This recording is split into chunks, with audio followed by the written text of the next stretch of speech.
Сатеска, Велгошка и Коселска. Реките кои го сочинуваат крвотокот на Охридскиот слив извираат од недопрената природа на Илинска плаќенска планина Горен слив на Дебрца, но кристално чистите водотеци на својот пат кон Охридското езеро доаѓаат во допир со човекот. Водолните текови кои минуваат низ населени места, бреговите се деградирани со диви депонии од комунален и градежен шут, обраснати со вегетација, наталожена тиња измешана со отпадоци. Велгошка река, позната како Сушица или Грашница, водолниот тек прима отпадни води од Охридската индустријска зона, пестициди од прскање на земјоделски култури, фекалии од домаќинства неповрзани на колекторски систем. Коселска река прибира загадени води на нејзиниот тек во близина на депонијата Буково. Черава која извира на албанска страна од езерото се влива кај Свети Наум и внесува големи количини цврст отпад, пластика и растворен отпад од некогашни рудници кои постоеле во тој дел од Албанија. И доаѓаме до Сатеска, реката на која е посветено посебно внимание во извештајот од реактивната мисија на УНЕСКО. Комитетот за светско наследство бара исправање на катастрофалната грешка од 1961 година, кога оваа река беше пренасочена во Охридското езеро, а со цел да се заштитат од седимент вештачките акумулации Шпилје и Глобочица. Главните реки како што се Сатеска, која всушност сочинува 39% од хидрографската мрежа на вливот на Охридското езеро, внесува околу 120.000 метри кубни годишно нанос, што е огромна количина, но не само тоа, а многу поважно е и концентрацијата на фосфор во тој нанос, околу 38 тони годишно, кои што директно го загрозуваат Охридското езеро преку појава на цветање на алги и на појава на водни растенија, со тоа што го намалуваат количеството на кислород. Во соработка со UNDP, електрани на Северна Македонија и со општините Охрид, Струга и Дебрца се вршат работи за пренасочување на Сатеска како најголем загадувач на езерото во старото корито. Враќањето на реката Сатеска во своето поранешно првобитно корито е една од препораките на УНЕСКО од реактивната мисија од 2017 на која што активно се работи. Тоа е проект на Министерството за животна средина, имплементатор е UNDP, проектот е готов за кој што беа издвоени 400.000 американски долари. Активностите во моментов се во интензивна фаза. Избрана е проектантска фирма која работи на основниот проект за пренасочување на реката и се работи на обезбедување на соодветните дозволи. Предвидени се изградба на соодветни механизми и структури кои што ќе овозможат по своето течение на Сатеска во природното старо корито, сите овие, да речем, загадувачи кои што реката ги носи, да може да се елиминираат и таа на некој начин пречистена да може понатаму да се влие во сливот во Црн Дрим. Предвидени се, значи пред се, интервенција во првично така наречената разделна градба или структура. Тоа се оние остатоци кои што денес може да се видат на местото, локацијата во Волино, каде што своевремено функционирале во минатото, но сега се напуштени.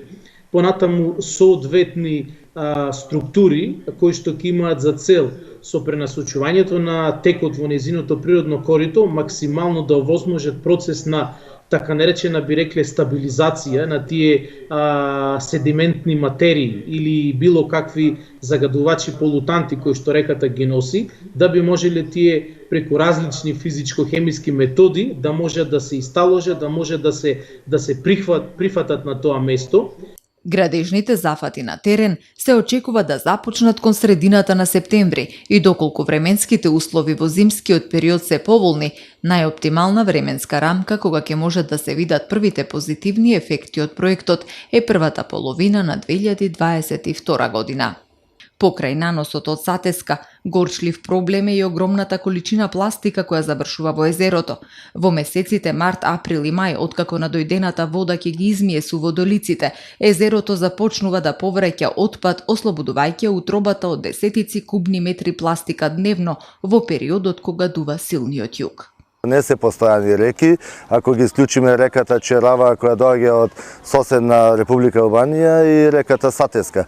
Другите се суводолици, односно нивниот водостој е во пролетните, значи крајот на зимата и пролетните месеци кога имаме значи топење на снегот, изголемени врнежи, со тоа доаѓа до измивање на самите реки и суводолици на нивните корита сега бидејќи во тој период од страна на местното население, сакам да кажам, поради ниската еколошка свест најверојатно имаме депонирање на отпад во самите тие корита и со измивање на самите речни корита сето тоа завршува во Охридското езеро. Завршуваат огромни количини на пластичен неразградлив отпад кој подоцна потоа на самото крајбрежје јавното претпријатие Охридски комуналијас вложува на моменти надчовечки напори за сето тоа да се исчисти, да се отстрани.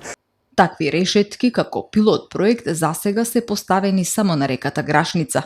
Механичкиот отпад кој завршува во езерските води е нашата видлива негрижа и ниска еколошка свест. Она што со око не е видливо е степенот на загаденост од органско оптоварување со нутритиентите азот и фосфор како и нивните форми нитрити, амоњак, органски азот, ортофосфати. Според физичко-хемиската и бактериолошка анализа на водата која Центарот за јавно здравје Охрид ја врши еднаш месечно, квалитетот на речните води поради загадувањето паѓа во 3-та, 4-та класа, а во реката Велгошка или Грашница се регистрира највисок степен на загаденост 5-та класа. Реките збирно создаваат еден синергистички ефект на системско загадување, предизвикувајќи забрзано старење на Охридското езеро.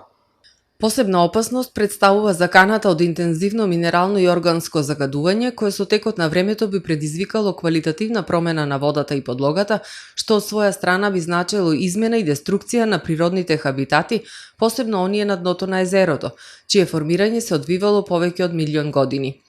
Нутриентната оптовареност представува причинител за забрзување на процесот на еутрофикација на водните екосистеми. Токму овој процес на еутрофикација, во чија основа е зголемено присуство на нутриенти, од кои фосфорот е идентификуван како главен еутрофоген фактор, добиваат на интензитет во Охридското езеро и се стремат да ја нарушат милениумската олиготрофна состојба на езерото. Потребна е едукација на местното население, поголема активност на инспекцијските служби и санкционирање на прекршителите, односно загадувачите, велат екологистите. Потребно е преземање на итни мерки за санација на овие реки, вклучување пред се на местното население во колекторски систем, подигање на јавната свест на местното население и организирање подобар систем за собирање на цврстиот отпад со негова селекција. И на тој начин ќе се спречи барем во поголем дел внесот на органски материи, но и механички материјал.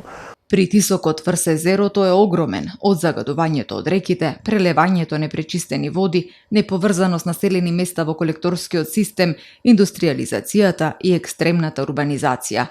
Доколку не делуваме со конкретни чекори за спречување понатамошна девастација и заштита на пат сме да го уништиме едно од најстарите езера во Европа со геолошка и биолошка историја од над 1.000.000 години и светско жариште на биолошка разновидност со преку 1400 автохтони и околу 300 ендемични видови.